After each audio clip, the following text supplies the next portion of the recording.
Bharatiya Janata party से मुकाबला करने के लिए 1:1 फॉर्मूले पर विपक्ष काम कर रहा है। नमस्ते, मैं राशिद। ये 1:1 फॉर्मूला क्या है?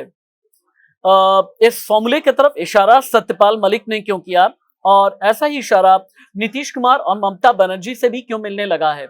जानते हैं, नीतीश कुमार आजकल दिल्ली में पिछले दिनों रहे, दिल्ली में अपनी सियासत को गर्मी दे रहे हैं, तपिश दे रहे हैं ताकि 1:1 फॉर्मूले पर काम किया जा सके और ममता बनर्जी भी इसी फिराक में है। क्या है 1:1 फॉर्मूला? सबसे पहले तो आप ये जानें, और इससे पहले इसी फॉर्मूले का इस्तेमाल करके मोरारजी देसाई और वीपी सिंह एक जमाने में कैसे कांग्रेस को हरा करके पीएम बने थे।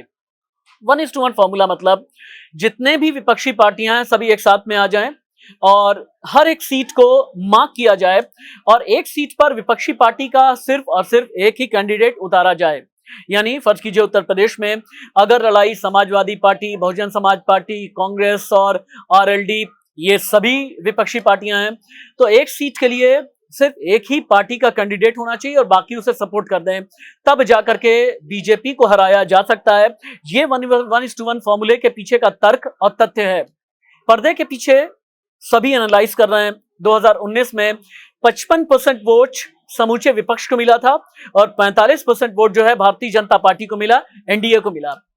अब विपक्ष को यह लगता है अगर 55% वोट को पूरी तरह से इंटैक्ट करके एकजुट कर लेंगे तो 2024 की चुनावी वैतरणी पार कर लेंगे। लेकिन क्या ये इतना आसान है? आसान इसलिए नहीं क्योंकि हर किसी की अपनी अपनी महत्वाकांक्षाएं हैं पीएम बनने की। एनसीपी के शरद पवार पीएम बनना चाहते हैं, समाजवादी पार्टी से अखिलेश यादव पीएम बनना चाहते हैं, बीएसपी से यही ख्वाब मायावती का है, उधर टीएमसी से ममता बनर्जी भी ख्वाब पाले बैठी हैं। लेफ्ट पार्टी एक अलग तरह से खिचड़ी पकाने की कोशिश में है। आप अगर दक्षिण भारत चले जाते हैं, डीएमके एआईएडीएमके की एक अलग ही राजनीति है। बीच बीच में बीआरएस के चंद्रशेखर राव अपने प्रधानमंत्री पद की इच्छा डायरेक्टली इनडायरेक्टली वैसे भी जता चुके हैं। लेकिन ये 1:1 फॉर्मूला आया कहां से? इसके पीछे ले जाने के लिए एक रिसर्च है।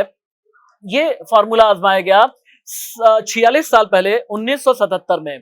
क्या था ना कि इमरजेंसी 1975 में जब लगी और 1977 में जब इलेक्शंस की घोषणा की गई, तब हर किसी को यह लगता था कि कांग्रेस का सामना करेंगे तो कैसे? क्या सिर्फ इमरजेंसी का डर दिखा करके?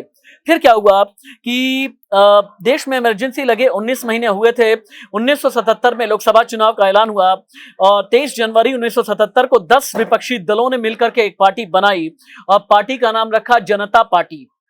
जनता पार्टी ने चुनाव लड़ा। मकसद था प्रधानमंत्री पद से कांग्रेस को रोकना। हर सीट पर इंदिरा गांधी के उम्मीदवार के खिलाफ अपना एक उम्मीदवार इन विपक्षियों ने उतारा। अब इसमें थे जनता मोर्चा, भारतीय लोक दल, स्वतंत्र party, socialist party of India और भारतीय जनसंघ। 1977 में फिर जनता पार्टी की सरकार बनी और पीएम बने मोरारजी देसाई।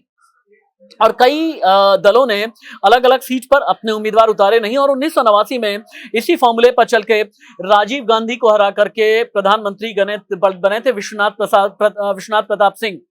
लेकिन सवाल यह है कि क्या इतने भर में सब हो जाएगा? क्योंकि सभी की राजनीतिक विचारधाराएं अलग अलग हैं। वो कई लोग 370 के साथ हैं, कई 370 के खिलाफ हैं।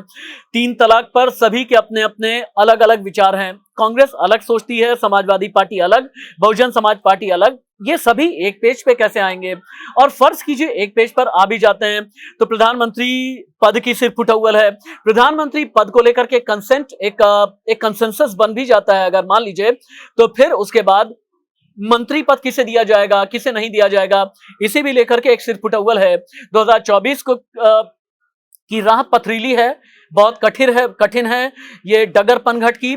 लेकिन इस पनघट की डगर में मटकी भरेगा पहले कौन? ये बड़ा सवाल है। नमस्ते।